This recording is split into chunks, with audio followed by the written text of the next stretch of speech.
What would you do if you collapsed in the heart of the African wilderness? Alone, unarmed, and surrounded by lions.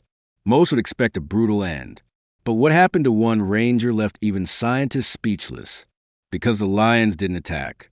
They protected him. But why? Was it instinct? Or something remembered?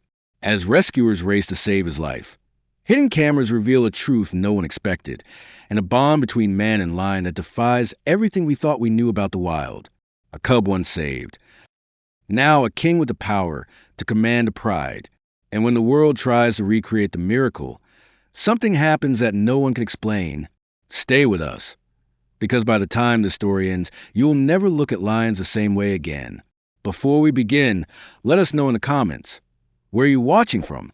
And if stories like this move you, hit that subscribe button so you never miss another tale of courage, compassion, and mysterious connection between humans and nature.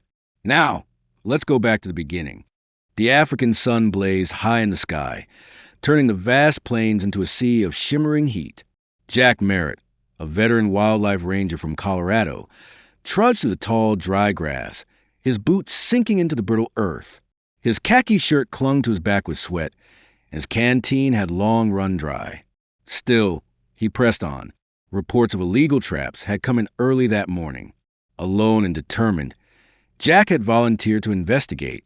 He had spent the last 14 years in these lands, and the idea of lions, creatures he deeply respected. Falling into poachers' snares made his blood boil. His radio crackled once before dying altogether. No signal. He wasn't surprised. This part of the reserve was remote, wild. That was why the poachers liked it. Then he saw them, faint human footprints, leading toward a grove of acacia trees. Jack squinted, muscles tense, forcing his exhausted body forward.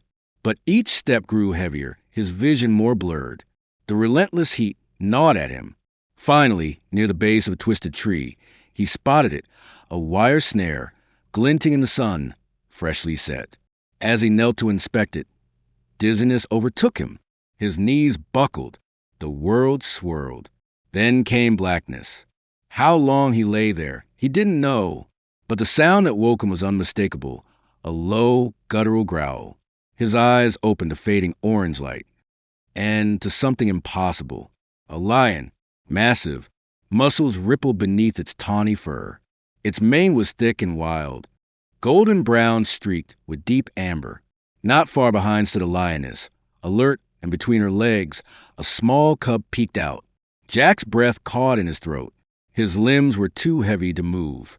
He braced for the end, but the lions didn't attack. They didn't move. They stood around him, watching, guarding.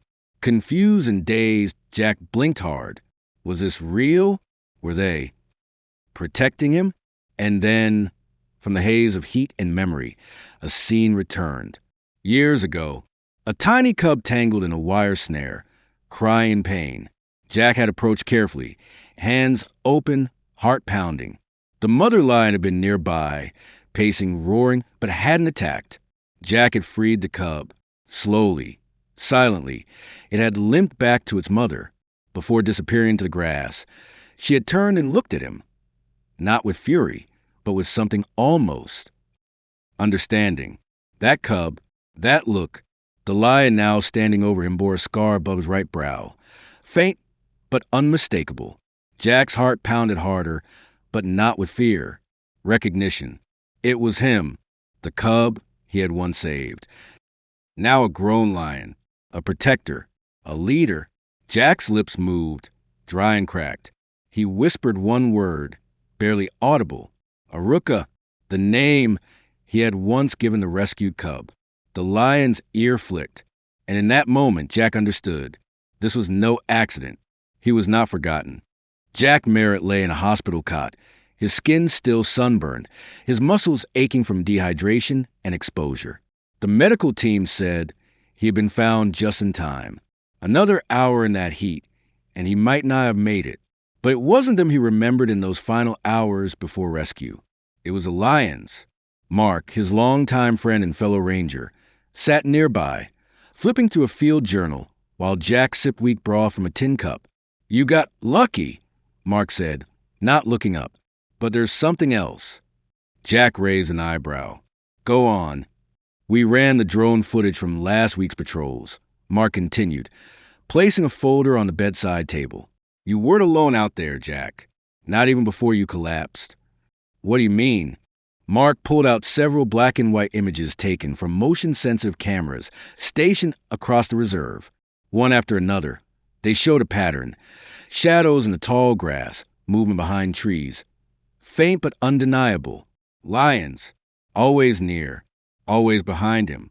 Over the past month, Mark said, tapping one of the images, your patrol routes had something following them.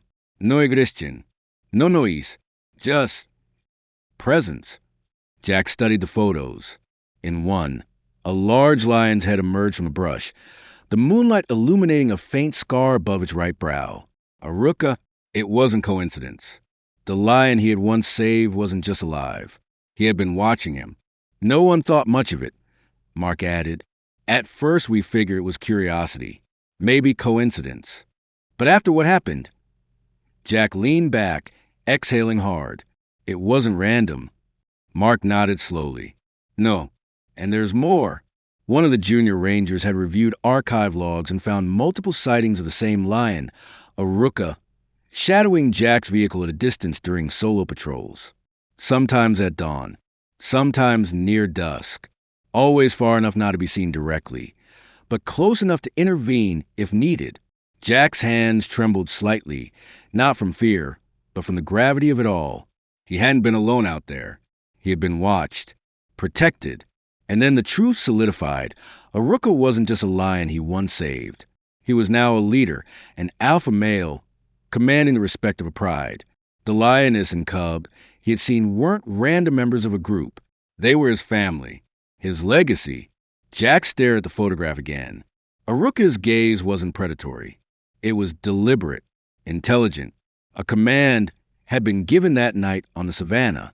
Not a fight, not a kill, a choice. And the choice was to protect a man who had once offered mercy. The more Jack thought about it, the more he realized that this wasn't animal behavior in the way textbooks described. This was memory, loyalty, decision. Aruka had once been helpless in his hands. Now, years later, the roles had reversed, and Jack's life had been cradled in his paws. It started with a forgotten trail camera, mounted low against the base of a fevered tree. The device had been placed months earlier by a research intern tracking hyena movements. No one had expected it to capture history. The footage was discovered 2 days after Jack's recovery by a graduate student combing through data from a northeastern quadrant of the reserve. What she found made her stop breathing. She called Mark, and hours later, the entire ranger team gathered around a small laptop in the operations room, the hum of the air conditioner the only sound before the video played. There, in grainy but unmistakable clarity, was Jack, collapsed beneath an acacia tree, motionless, vulnerable. And then the lions. Aruka was the first to enter the frame, his stride purposeful, his silhouette catching the last rays of sunset. He approached Jack and stood directly over him, eyes scanning the horizon. Seconds later, a lioness appeared, followed by a small cub. Together, they formed a loose circle around the unconscious ranger, taking up positions like silent guardians. Then came the hyenas. 3 of them, creeping along the edge of the clearing, their heads low, eyes glinting with opportunistic hunger. One step closer. That's when Aruka rose. With a slow, deliberate motion, he lifted his head and let out a low, thundering growl. The hyenas froze, then fled. Silence returned to the savannah. No aggression, no blood, just guardianship. The clip was shared among rangers, then with a local conservation nonprofit. Within days, it exploded online. Wildlife experts from across the world began weighing in. Major networks picked it up. Headlines ran with disbelief and awe. Lion saves man who once saved him. Caught on camera. Predator turns protector, a bond beyond species. But something else came to light amid the growing media frenzy. There, Karima Ndlovu, a wildlife geneticist from the University of Pretoria, had been studying DNA samples from various lions in the reserve. Curious about Aruka's background, she ordered a fast-track analysis using older samples taken years prior, remnants from when he had first been tagged as a cub. The results were stunning. Aruka carried a rare ancestral bloodline, long believed to be extinct in the region.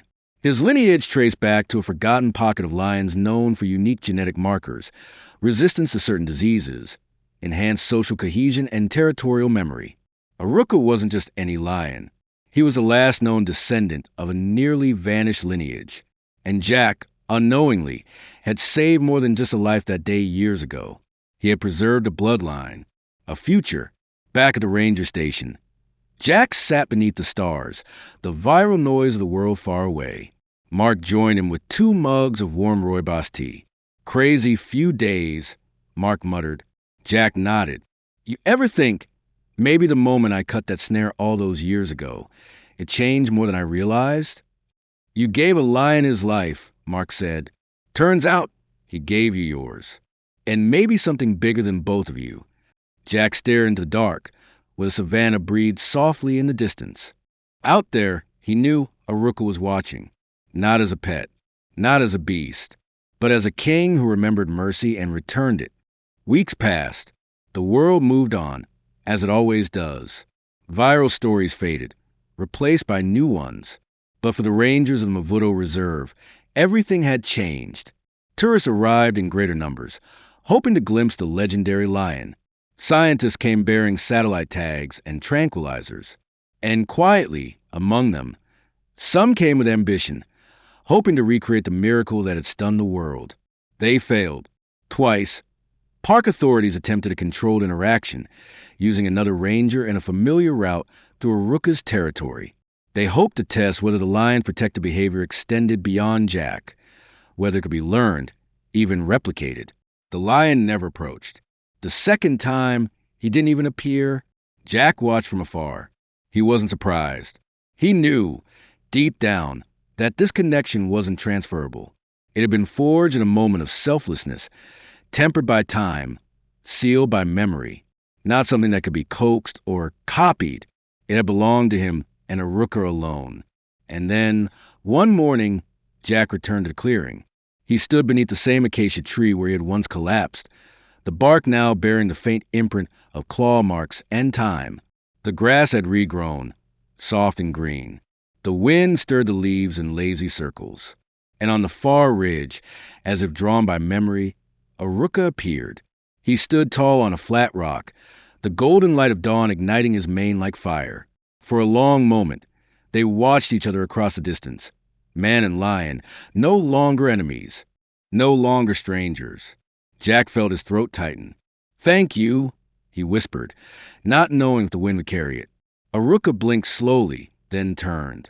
Without sound or ceremony, he disappeared into the tall grass, his form swallowed by the wild he called home. He did not look back, and Jack knew this was goodbye. Not abandonment, not rejection, just a quiet closing of a circle. The debt had been repaid, the bond honored, and now it was time to let go. Back at the station, Jack returned to his routine. Patrols, reports, training younger rangers. But something within him had shifted.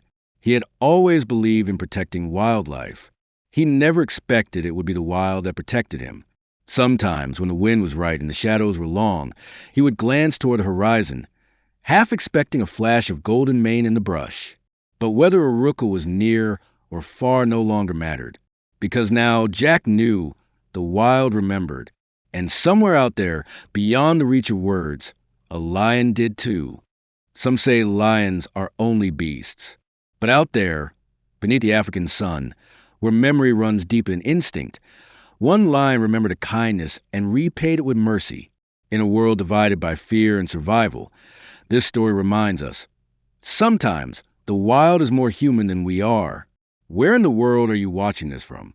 Drop your country or city in the comments. We'd love to know where this story has traveled. And if this touched your heart, even for a moment, give it a like, share it with someone who needs hope, and most of all, subscribe for more powerful, true stories from the heart of the wild. Because here, every roar has meaning, and every bond leaves a mark. Until next time, stay wild, Stay human